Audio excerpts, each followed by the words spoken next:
ونصلی ونسلم علی رسولہ الکریم۔ ناظرین، آج کا ہمارا موضوع ہے کہ اکلوتا بیٹا اگر کسی کا فوت ہو جائے یا اکلوتا نہ بھی ہو، نوجوان ہو، بڑے اس کے احسانات ہوں والدہ پر، تو اب اس کے بعد کیا والدہ کو بے صبری کا مظاہرہ کرنا چاہیے؟ تو ظاہر بات ہے بے صبری کرے گی تو اجر سے محروم ہوگی، اللہ کی ناراضگی ہوگی، اور صبر کرے گی تو انما یوفی الصابرون اجرہم بغیر حساب۔ اللہ فرماتا ہے کہ صبر کرنے والوں کو میں مطلب غیر حساب کے اجر عطا فرماتا ہوں، اور سرکار فرماتے ہیں الصبر عند الصدمۃ الاولی، صبر جو ہے وہی ہے اصل جو پہلے چوٹ کے وقت جب تکلیف ہوئی، جب جگر کا ٹکڑا جدا ہوا تو وہ بڑا مشکل وقت ہے، فرمایا اس ٹائم صبر کا بہت زیادہ اجر ہے۔ ہمارے ملک عزیز پاکستان کے اندر کچھ ہماری بہنیں، ان کا نوجوان بیٹا فوت ہو جائے یا اکلوتا بیٹا فوت ہو جائے تو اب وہ بے صبری کا بہت زیادہ مظاہرہ کرتی ہیں۔ دیکھیں، اللہ کی امانت ہے، اللہ نے لے لی ہے جی، ہم بھی تو اسی کے پاس ہی جائیں گے نا۔ جب ہم قبرستان میں جاتے ہیں تو پھر کیا کرتے ہیں؟ السلام علیکم یا اہل القبور انتم لنا سلف ونحن لکم تبع، اے قبر والو تمہیں سلام ہو، تم آگے چلے گئے، ہم پیچھے آ رہے۔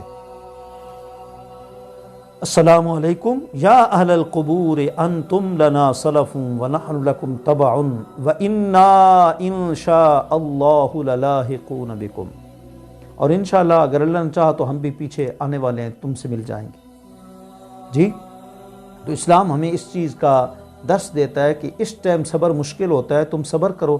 اب صحابیات کی سیرت دیکھیں، ایک صحابیہ کا بیٹا فوت ہو گیا، صبح ان کے شوہر کام پہ گئے اور پھر شام کو واپس آئے، سارا دن بھی صبری کا مظاہرہ نہیں کیا، اللہ کی رضا پر راضی رہی، شام کو آئے، پھر باقاعدہ ان کے آگے کھانا رکھا، ان کو محسوس نہیں ہونے دیا، اتنی صابرہ صحابیات تھیں۔ اب کھانا کھلانے کے بعد پھر کہتی ہیں میرے شوہر، میں تم سے ایک بات پوچھتی ہوں، مجھے یہ تو بتاؤ، اگر کسی کی کوئی امانت ہو اور جس کی امانت ہو وہ واپس لے لے، پھر کیا کرنا چاہیے؟ کہا ٹھیک ہے، اللہ کا شکر ادا کرنا چاہیے، امانت جس کی تھی اس تک منوان پہنچ گئی ہے۔ پھر اب بتایا کہ تمہارا بیٹا دن کو فوت ہو چکا تھا تو میں نے اس کے اوپر کپڑا ڈال دیا، وہ گھر کے کونے میں لاش پڑی ہے، کوئی بے صبری کا مظاہرہ نہیں ہے۔ ابو داؤد میں آتا ہے کہ ایک خاتون کا اکلوتا بیٹا تھا، وہ جنگ میں شہید ہو گیا، تو اب وہ بڑے صبر کے ساتھ ان کو جب اطلاع ملی بڑے صبر کے ساتھ گئی، اور انہوں نے باقاعدہ پردہ کیا ہوا ہے، بے پردگی کا مظاہرہ نہیں ہے۔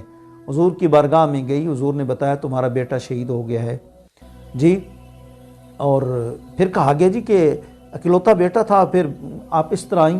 کہا میرا بیٹا شہید ہوا ہے، بیٹا دنیا سے گیا ہے، میری حیا تو نہیں گئی۔ اور منفوسہ بنت زید جو تھیں، ان کا گود میں ان کا نوجوان بیٹا جو ہے نوجوان فوت ہوا، اس کے باوجود انہوں نے کہا کہ بیٹا تیری وفات پر مجھے حسرت تو ہوئی، لیکن تیری جدائی اور حسرت سے وہ اجر بہتر مجھے لگتا ہے جو اللہ کی بارگاہ میں پاؤں گی۔ اور کچھ لوگ ہمارے یہ کہتے ہیں کہ جو لوگ اچھے ہوتے ہیں، خوبصورت ہوتے ہیں، خوشحال ہوتے ہیں، ان کو کوئی غم نہیں ہوتے، جن کی وجہ سے ان کی ایسی کیفیت ہوتی ہے، ایسا معاملہ نہیں ہے۔ اگر آپ صابرہ خاتون ہسٹری پڑھیں گے نا، آپ تاریخ پڑھیں گے یا امام غزالی کی کتاب احیاء العلوم پڑھیں گے، کتاب احیاء العلوم الدین جب آپ پڑھیں گے تو آپ پر حقیقت واضح ہوگی کہ ایسی ایسی خاتون گزری ہیں، بظاہر خوشحال ہیں لیکن بڑے بڑے غموں سے اور بڑی بڑی غموں کی گھاٹیوں سے وہ گزر کے گئی ہیں۔ مثال کے طور پر بصرہ کی ایک عورت ہے، اس پر ایک مرد کی نظر پڑی اور اس نے کہا کہ تم بڑی حسینہ ہو، اللہ نے تمہیں بہت حسن و جمال عطا کیا ہے، تو لگتا ہے تمہیں زندگی میں کوئی غم نہیں آیا؟ اس عورت نے آگے سے جواب دیا، جیسے غم میرے اوپر غموں کے پہاڑ ٹوٹے، ان غموں کا کوئی بھی جو ہے وہ ان غموں کی کوئی بھی برابری نہیں کر سکتا، کوئی مساوات نہیں کر سکتا۔ خاتون کیا غم آئے، کیا پریشانی ہوئی؟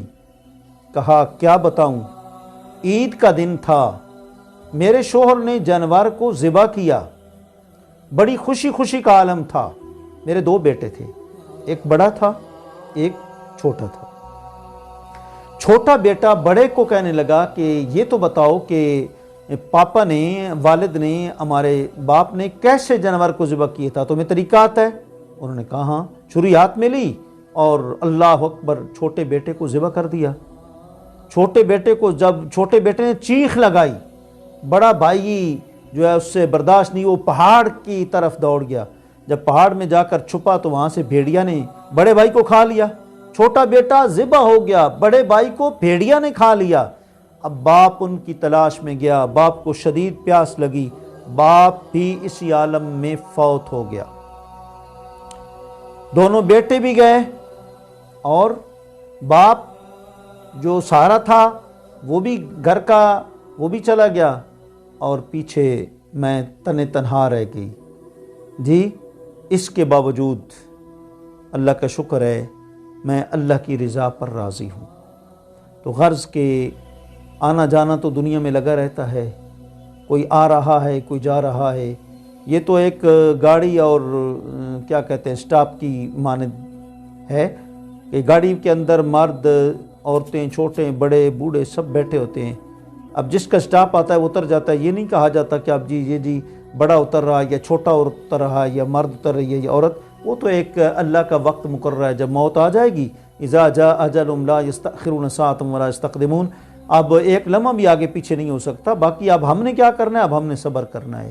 جب بندہ روتا ہے بے صبری کا مظاہرہ، غم کے آنسو بہانے میں کوئی حرج نہیں، وہ تو ایک یہ ہے فطرت کا تقاضا ہے، بہتے ہیں آنکھیں اشکبار ہوتی ہیں، دل غمگین ہوتا ہے، لیکن جو ہے وہ بے صبری کا مظاہرہ کرنا، ہائے وائے کرنا، ہائے میرے چاند ہائے میرے ستارے اب میرا کیا بنے گا، ایسا نہیں۔